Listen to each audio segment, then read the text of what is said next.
Hi friends, welcome to my YouTube channel. చాలామందికి బెంగళూరులో వీకెండ్స్లో ఎక్కడికి వెళ్ళాలని ఒక డౌట్ ఉంటుంది కదా. ఈరోజు నేను ఒక మంచి ప్లేస్ సజెస్ట్ చేస్తాను. అదే మన HAL heritage aerospace and museum. So ఇది మరతల్లికి దగ్గరలో ఉంటుంది ఫ్రెండ్స్. ఇందులో ఏమేమి ఉంటాయని కదా మీ doubt. So aircrafts, helicopters, దాని తర్వాత ఇంకా చాలా ఉంటాయి. ఇప్పుడు చూసారంటే మీకు గార్డెన్ కనిపిస్తుంది కదా. సో ఇది ఎంట్రన్స్లోనే ఉంటుంది. సో గార్డెన్ మాత్రం చాలా అద్భుతంగా మెయింటైన్ చేసినారు ఫ్రెండ్స్. సో మీరు చూసారంటే ఫ్లవర్స్ కానీ ఆ గ్రీనరీ కానీ చాలా అద్భుతంగా ఉంటుంది.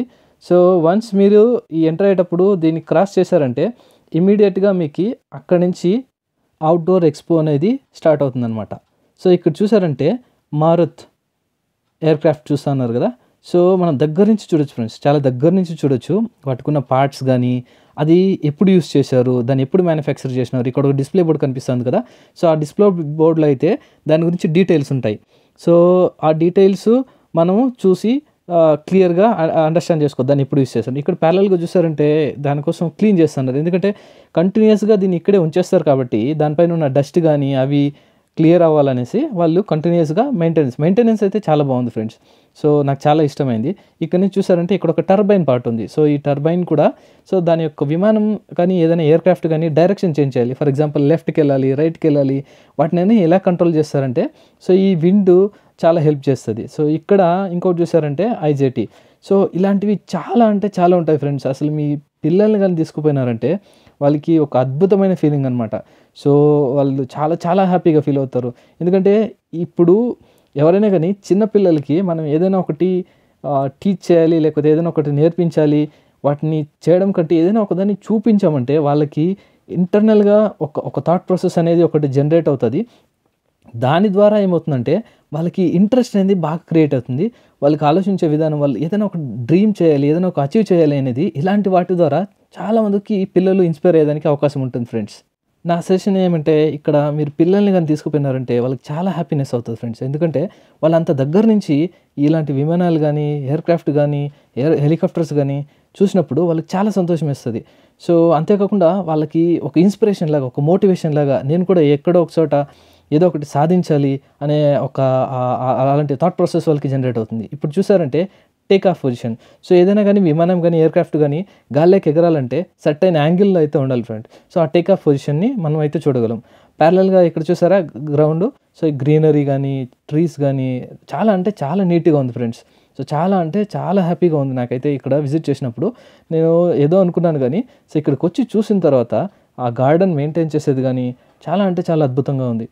ఇప్పుడు చూసారు కదా, ఇక్కడైతే ఇది చాలా పెద్ద విమానం ఫ్రెండ్, కాన్బెర్రా అని. సో ఇవి అంటే డిఫరెంట్ పీరియడ్లో డిఫరెంట్ సిచ్యువేషన్లో సో ఇలాంటివి ప్రతి ఒక్క డిస్ప్లే దగ్గర మనము ఒక డిస్ప్లే బోర్డు కూడా చూడొచ్చు. అందులో ఏమంటే దానికి సంబంధించిన ప్రతి ఒక్క డీటెయిల్ని అక్కడ మెన్షన్ చేసి ఉంటారు. సో దాన్ని మనం రికార్డ్ చేసుకోవచ్చు, రీడ్ చేసుకోవచ్చు. ఇది మనకి హెల్ప్ అవుతుంది. సో ఇక్కడ చూసారంటే ఇంకొకటి ఇట్లాంటి ఫ్రెండ్స్ ఒకటి కాదు రెండు కాదు డిఫరెంట్ మోడల్స్. ఇక్కడ మీరు చూసారంటే బ్లూ కలర్ హెలికాప్టర్ కనిపిస్తుంది కదా ఫ్రెండ్స్. ఇది వచ్చేసి నావీ ఫ్రెండ్. సో నౌకాదళం ఆ కలర్ ఇండికేట్స్ నావీ అనమాట. ఆ బ్లూ కలర్ అనేది ఇది ఎప్పుడు యూజ్ అవుతుందంటే కొన్ని షిప్స్ కానీ మెరైన్స్ కానీ సముద్రంలో చాలా వరకు ట్రావెల్ చేస్తూ ఉంటాయి. అప్పుడు వాళ్ళకి ఏదైనా వెపన్స్ కావాలి, లేకపోతే వాళ్ళకి వేరే మ్యాన్ పవర్ని అక్కడికి తీసుకెళ్ళాలి, అలాంటప్పుడు దీన్ని ఉపయోగిస్తారు ఫ్రెండ్స్. సమ్టైమ్స్ యుద్ధం కూడా జరుగుతూ ఉంటుంది. అలాంటప్పుడు ఈ సముద్రం ద్వారా జరిగే కొన్ని ప్రొటెక్షన్ యుద్ధాలు దానికి సంబంధించినప్పుడు కానీ దీన్ని ఉపయోగించడం అయితే జరుగుతుంది. ఇక్కడే మధ్యలో ఒక వాటర్ ఫౌంటైన్ చూసారు కదా మీరు. సో అది ఈ గార్డెన్కి మధ్యలో ఉంటుంది ఫ్రెండ్స్. సో ఇంకొక హెలికాప్టర్ ఇప్పుడు చూసారంటే అది బ్లూ కలర్ ఉంది, ఇది గ్రీన్ కలర్ ఉంది. సో మేజర్ డిఫరెన్స్ ఏమంటే ఇది వచ్చేసి డిఫెన్స్, సో అది వచ్చేసి నౌకాదళం అనమాట. అంటే మొత్తం రక్షణ సంస్థ కిందకి వస్తాయి కానీ కాకపోతే ఈ మిలిటరీ గ్రీన్ అనేది చాలా వరకు మిలిటరీ వాళ్ళు యూస్ చేసేది, అది వచ్చేసి నావీ వాళ్ళు యూస్ చేసేది ఫ్రెండ్స్. సో మీరు చూడొచ్చు ఆ కలర్ డిఫరెన్స్ ద్వారా మనం ఈజీగా ఐడెంటిఫై చేయొచ్చు అది మిలిటరీకి సంబంధించిందా లేకపోతే నౌకాదళానికి అంటే నావీకి సంబంధించిందా అని. సో ఇక్కడ చూసారంటే ఇది యాంటీనాస్. సో ఈ యాంటీనా ఎందుకు ఉపయోగపడుతుందంటే రాడార్స్ నుంచి సిగ్నల్స్ అన్నింటినీ కలెక్ట్ చేసుకుంటుంది. ఇప్పుడు చూస్తున్నారు కదా ఇదే రాడారు. సో ఈ రాడార్ బెనిఫిట్స్ ఏమంటే ఇది ట్రాక్ చేస్తుంది ఏదైనా ఒక ఆబ్జెక్ట్, మేబీ ఎయిర్ క్రాఫ్ట్ కానీ లేకపోతే డ్రోన్ కానీ లేకపోతే హెలికాప్టర్ కానీ ఎంత దూరంలో ఉందో ఏమీ అనేది ఆ ఆబ్జెక్ట్ని ట్రాక్ చేస్తుంది. సో ట్రాక్ చేసి ఎంత డిస్టెన్స్లో ఉంది, ఎంత డిస్టెన్స్లో ప్రయాణిస్తూ ఉంది, అదేవిధంగా ఏ డైరెక్షన్లో ప్రయాణిస్తూ ఉంది. ఫర్ ఎగ్జాంపుల్ ఏదైనా కానీ ఎయిర్ క్రాఫ్ట్ కానీ హెలికాప్టర్స్ కానీ అవి ప్రయాణించేటప్పుడు గాలి యొక్క వేగం అనేది చాలా ఇంపార్టెంట్. ఆ గాలి యొక్క స్పీడు ఎంత వెలాసిటీతో వీస్తూ ఉంది. సో ఇలాంటి డీటెయిల్స్ అన్నీ మనకి ఆ రాడారు దాని తర్వాత రాడార్ కలెక్ట్ చేసి యాంటెనాకి పంపిస్తుంది. యాంటీనా నుంచి ఆ సంస్థకు సంబంధించిన సిబ్బంది అంటే ఎంప్లాయీస్ ఎవరైతే ఉంటారో వాళ్ళకి అన్ని డీటెయిల్స్ అయితే అక్కడికి ట్రాన్స్ఫర్ చేయడం అయితే జరుగుతుంది. సో అప్పుడు వాళ్ళు ఎగ్జాక్ట్గా ఏదైనా ఒక ఆబ్జెక్ట్ని ట్రాక్ చేయడము, అది ఎంత టైంలో ల్యాండ్ అవుతుంది లేకపోతే ఎంత టైంలో టేక్ ఆఫ్ అవుతుంది, సో దాని యొక్క ప్లాన్ చేసుకుంటారు ఫ్రెండ్స్. సో అది చాలా ఇంపార్టెంట్. ఇప్పుడు జస్ట్ ఒక్క విమానం ల్యాండ్ చేయాలంటే లేకపోతే ఒక ఎయిర్ క్రాఫ్ట్ ల్యాండ్ చేయాలంటే చాలా సులభం. ఫర్ ఎగ్జాంపుల్ ఒక 10 ఎయిర్ క్రాఫ్ట్స్ ఇప్పుడు చూసారంటే లైక్ బెంగళూరు ఇంటర్నేషనల్ ఎయిర్పోర్ట్ చూసారు కదా, అక్కడ చాలా రోజుకి అసలు వందల కొద్ది విమానాలు ల్యాండింగ్ అవుతూ ఉంటాయి, టేక్ ఆఫ్ అవుతూ ఉంటాయి.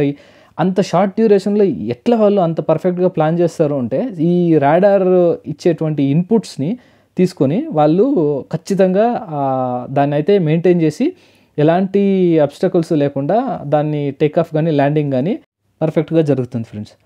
దీని పక్కన చూసారంటే దానికి సంబంధించిన పార్ట్స్ ఇప్పుడు మీరు అబ్జర్వ్ చేశారంటే సో వాటిలో వాడే టర్బైన్స్ కానీ ఇంజన్ పార్ట్స్ కానీ ఇట్లాంటివన్నీ కూడా సైడ్ అయితే డిస్ప్లే చేయడం అయితే జరుగుతుంది. వాటి గురించి కొన్ని డీటెయిల్స్ కానీ అక్కడే మెన్షన్ చేసి ఉంటారు. సో ఇప్పుడు చూసారా, సో ఇది ఇంకొక పార్ట్.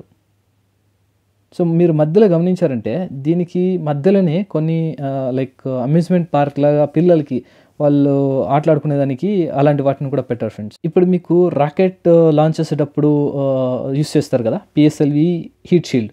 సో ఇది రాకెట్కి సరౌండ్ అయి ఉంటుంది ఫ్రెండ్స్. ఇది వచ్చేసి ఎప్పుడైతే రాకెట్ పైకి వెళ్తుందో అప్పుడు ఈ హీట్ షీల్డ్ రెండుగా స్ప్లిట్ అయ్యి కిందకి పడిపోతుంది. సో మీరు చూసారంటే ఆ ఛానల్ రెండుగా రెండుగా స్ప్లిట్ అయ్యి కిందకి పడిపోతుంది. సో ఇది ఎట్లా హెల్ప్ చేస్తుందంటే దాని ద్వారా వచ్చే ఆ సౌండ్ ఆ అకోస్టిక్స్ని ప్రొటెక్ట్ చేసి దానికి ఎటువంటి డ్యామేజ్ జరగకుండా సో దాన్ని అయితే ప్రొటెక్ట్ చేస్తుంది. ఇక్కడ చూసారంటే ఫ్లవర్స్ చూడండి ఫ్రెండ్స్, డిఫరెంట్ ఫ్లవర్స్. నేను వెళ్ళినప్పుడైతే చాలా అంటే చాలా మంచిగా ఉన్నది గార్డెన్ మాత్రం. సో ఇది ఆల్మోస్ట్ మనం ఇప్పుడు అవుట్డోర్లో ఉన్నది చాలా వరకు మనం కంప్లీట్ చేసాం. సో ఇప్పుడు మోస్ట్లీ ఇండోర్ అనమాట. సో ఇప్పుడు ఇండోర్లోకి అయితే అక్కడ దాని హిస్టరీ, సో ఎప్పుడు స్టార్ట్ చేశారు, ఎలాంటి టైప్స్ ఆఫ్ ఇంజన్స్ ఉన్నాయి, ఎలాంటి ఇంజన్స్ ఎలాంటి ఎయిర్క్రాఫ్ట్లో యూస్ చేస్తారు లేకపోతే హెలికాప్టర్లో యూస్ చేస్తారు, సో ఇవన్నీ ఇక్కడ డిస్ప్లే బోర్డ్స్ ద్వారా ఉన్నాయి ఫ్రెండ్స్. సో ఇందులో డిఫరెంట్ ఎయిర్క్రాఫ్ట్స్ ఉంటాయి కదా, సో వాటి డీటెయిల్స్, దాని తర్వాత హెలికాప్టర్ డీటెయిల్స్, వాటికి సంబంధించిన ఇంజన్స్ ఉంటాయి కదా, సో వాటి డీటెయిల్స్ ఇవన్నీ పెద్ద బోర్డులో నీట్గా ఎక్స్ప్లెయిన్ చేయడం అయితే జరిగింది ఫ్రెండ్స్. సో వాటి యొక్క డీటెయిల్స్ ఇక్కడ చూడొచ్చు మీరు. సో ఇలాంటివి అన్నీ ఇండోర్ ఉంటాయన్నమాట. ఇంతవరకు మనం చూసింది అయితే అవుట్డోరు, అవన్నీ బయట కనిపిస్తాయి. ఇవి వచ్చేసి లోపల ఒక బిల్డింగ్ లోపల అయితే వీటిని అన్నిటిని డిస్ప్లే చేయడం అయితే జరిగింది. ఇక్కడ చూసారు కదా, ప్రతి ఒక్క దానికి ఏ లైక్ ఎయిర్క్రాఫ్ట్కి యూస్ చేస్తారు లేకపోతే ఏరోప్లైన్కి లేకపోతే హెలికాప్టర్కి యూస్ చేస్తారు. సో ఇవన్నీ ఇక్కడైతే మెన్షన్ చేయడం అయితే జరుగుతుంది ఫ్రెండ్స్. సేమ్ ఇదే బిల్డింగ్లో ఫస్ట్ ఫ్లోర్లో ఫ్లైట్ సిమ్యులేటర్ ఉంటుంది ఫ్రెండ్స్. ఫ్లైట్ సిమ్యులేటర్ అంటే అందులో లైక్ ప్రయాణించినట్లు ఒక అనుభూతి అనమాట. పిల్లలకి మాత్రమే ఇది ఉంటుంది, ఒక సీట్ ఉంటుంది, అందులో కూర్చోబెట్టి సో వాళ్ళు ప్రయాణిస్తున్నప్పుడు ఒక అనుభూతి అనమాట, నిజంగానే ఫ్లైట్లో వెళ్ళినట్టు ఫీలింగు. సో ముందర ఒక స్క్రీన్ ఉంటుంది, అటు ఇటు తిప్పడము, సో వాళ్ళు అందులో ప్రయాణిస్తుంటే ఎట్లా ఉంటుందో ఆ ఫీలింగ్ అయితే వస్తుంది. దీనికి అడిషనల్ ఛార్జెస్ ఉంటాయి ఫ్రెండ్స్. ఇప్పుడు చూస్తున్నారు కదా, ఇది వచ్చేసి ప్రోటో లేకపోతే మోకప్ మోడల్స్ అని చెప్పొచ్చు ఫ్రెండ్స్. ఇవి ఏమంటే ఫైనల్గా ఏదైనా ఒక ప్రోడక్ట్ని వాళ్ళు తయారు చేసేదానికి ముందు సో ఒక చిన్న మోడల్స్ అనమాట. సో అవి ఎట్లా ఉంటుంది, సో ఏ పార్ట్స్ ఉంటాయి, అవన్నీ వాళ్ళు డిజైన్ వ్యాలిడేషన్ కోసం ఇట్లాంటి ప్రోటోస్ని డెవలప్ చేస్తారు. సో ఇవి చిన్న ఉన్నవన్నీ ప్రోటోస్. సో ఇదే విధంగా వీటిలో కొన్ని యూఏవీస్ అని ఉంటాయి, unmanned aerial vehicles. So it's like similar to drones friends. So ఒక రిమోట్ ద్వారా వాటిని కంట్రోల్ చేసి చేయొచ్చు, సో ఆపరేట్ చేయొచ్చు అనమాట. సో ఇవి ఇండోర్. ఇక్కడ చూసారంటే ఇది ఒక పారాచూట్తో ఫ్రెండ్స్. సో ఇది సడన్గా ఎవరైనా కొంతమంది ఎక్కడి నుంచి అయినా లైక్ స్కై డైవింగ్ లాగా అక్కడి నుంచి వాళ్ళు ల్యాండ్ అవ్వాలి ఎక్కడికైనా ఇన్బిట్ అంటే it's a part of training అనమాట. సో అక్కడి నుంచి ఒక పారాచూట్ ఓపెన్ అయ్యి అక్కడి నుంచి వాళ్ళు కిందికి దిగడం అట్లాంటివన్నీ జరుగుతాయి ఫ్రెండ్స్.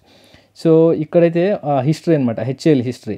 సో హెచ్ఏఎల్ గురించి మీకు కొన్ని విషయాలు చెప్పాలి. యాక్చువల్గా హెచ్ఏఎల్ వచ్చేసి 1940లో ఎస్టాబ్లిష్ చేశారు ఫ్రెండ్స్, అంటే మనకి ఇండిపెండెన్స్ ముందే అనమాట.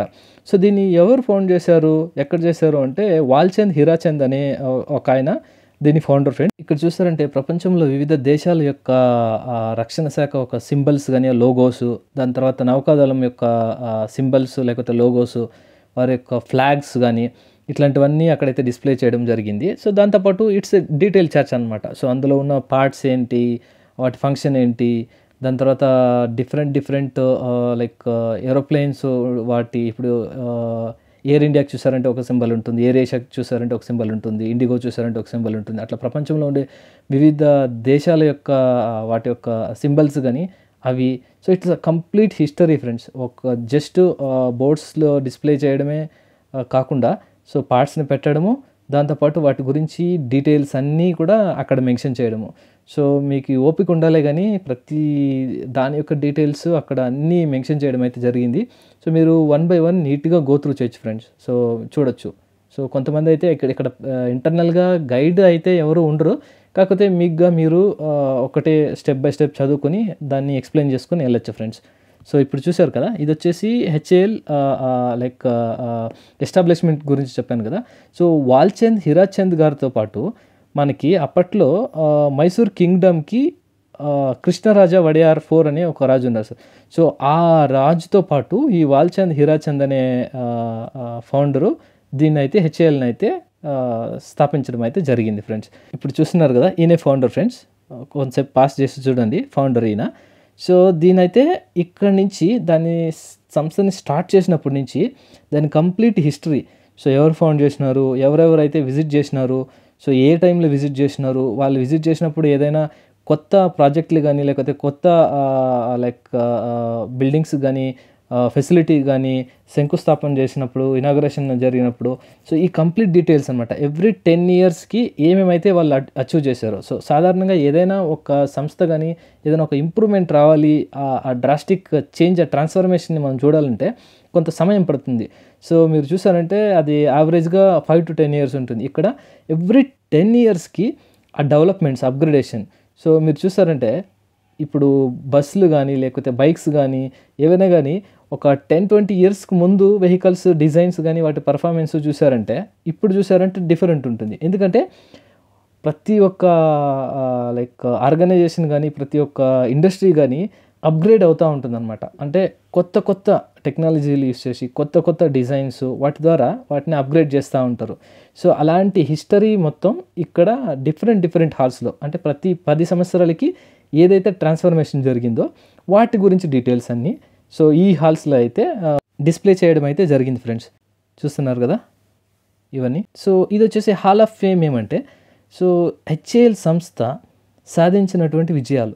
సో ఎవరెవరైతే గొప్ప పొజిషన్లో క్యాడర్స్లో వర్క్ చేశారో వారి ఆధ్వర్యంలో కానీ లేకపోతే ఎంప్లాయీస్ కానీ సో కలిసి కట్టుగా సాధించినటువంటి విజయాలు, పొందినటువంటి అవార్డులు. ఎప్పుడు విజిట్ చేయాలనే కదా ఫ్రెండ్స్ మీ డౌట్. ఇది ప్రతిరోజు ఓపెన్లో ఉంటుంది. ఉదయం 9 గంటల నుంచి సాయంత్రం 4:30 వరకు ఓపెన్లో ఉంటుంది.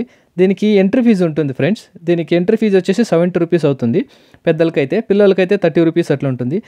ప్రొఫెషనల్ కెమెరాస్కి అయితే ఎక్స్ట్రా ఛార్జెస్ పే చేయాల్సి పడుతుంది ఫ్రెండ్స్. ఇక్కడ డిజిటల్ పేమెంట్స్ మాత్రం యాక్సెప్ట్ చేస్తారు ఫ్రెండ్స్. ఇక్కడ మనం చూసామంటే డాక్టర్ ఏపీజే అబ్దుల్ కలాంజీ, మన మాజీ రాష్ట్రపతి చూసారు కదా, మిజైల్ మ్యాన్ ఆఫ్ ఇండియా. ఇక్కడ చూసినవన్నీ శాటిలైట్ మోడల్స్ ఫ్రెండ్స్. ఫైనల్గా వాల్చంద్ హీరాచంద్ ఫౌండర్ గారు, హెచ్ఏఎల్ ఫౌండర్. అండ్ ఆల్మోస్ట్ మనం ఎక్కడైతే స్టార్ట్ చేసామో అక్కడికి వచ్చేసాం ఫ్రెండ్స్. చూసారు కదా, ఇదే ఎంట్రన్స్. చివరి వరకు చూసినందుకు ధన్యవాదాలు ఫ్రెండ్స్.